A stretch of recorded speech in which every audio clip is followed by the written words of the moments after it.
Blackstone Audio presents The Scorpion's Bite by Aileen G. Barron. To Nelson Gleck, master of the Archaeological Survey, who could spot a microlith from the back of a camel and palm sheep's eyeballs with the best of them. Chapter 1. The three of them sat in the shade of the jeep, mouths dry, throats heavy with the scorching air, seared by relentless heat, huddled close, but still not completely sheltered from the unforgiving sun. They were almost out of water, just a few drops in their canteens and in the canvas bag hanging limp on the side of the jeep.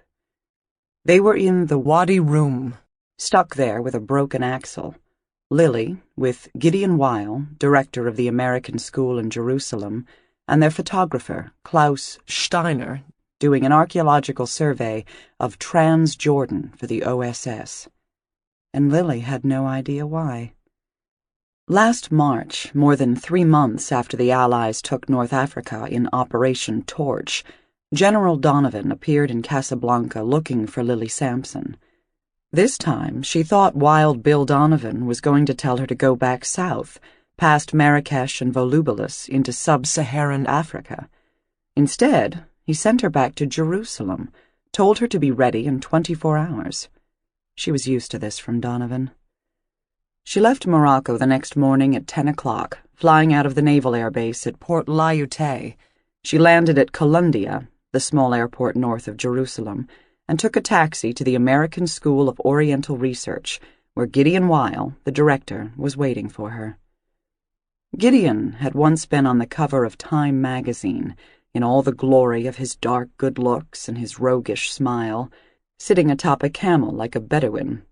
He wore a keffiyeh with a dashing tilt. He told her they were going to do an archaeological survey of Trans-Jordan. He had been working on the survey since before the war, had already published 2 volumes of research. Klaus Steiner, a refugee from Hitler's Germany, caught up with them in Jericho. Steiner sported an ascot, a very British blonde moustache, a scar on his left cheek, and a gold-capped canine tooth that glinted when he smiled. He told them he had been assigned to them as photographer. The 3 of them crossed the Jordan at Allenby Bridge and spent the next month traipsing up and down the ancient King's Highway, visiting cities of the Roman Decapolis. Lily felt superfluous.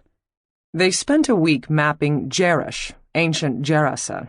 It had been mapped before. It had been dug 10 years ago. In the midst of the ruins of Jerash, they... Sample complete. Ready to continue?